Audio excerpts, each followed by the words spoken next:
there are numerous ways to improve a culture within an organization, but I think each company has nuances of how to improve a culture within their own. But some key factors are, number one, open door policy is a huge need from a culture perspective to make sure that you're there to listen, to hear, and that everybody has a voice. That's number one.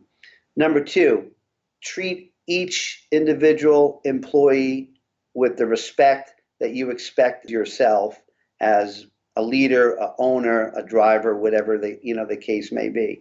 That's huge. Empower your people. Empower them to make decisions, to be intelligent about the decisions, and to back them on the decisions that they make is a huge component around keeping the proper culture right within an environment. And that culture will foster growth and value based on someone knowing that their voice is heard and can be driven, throughout.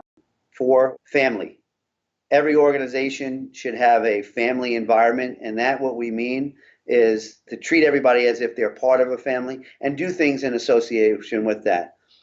And then the last thing is always be open to listening to ideas, to concepts, and to encourage that type of behavior will help adjust and change culture from we'll call it worker drone perspective, right, to a team approach perspective that has everybody working as a team versus working as soldiers just to accomplish a single job.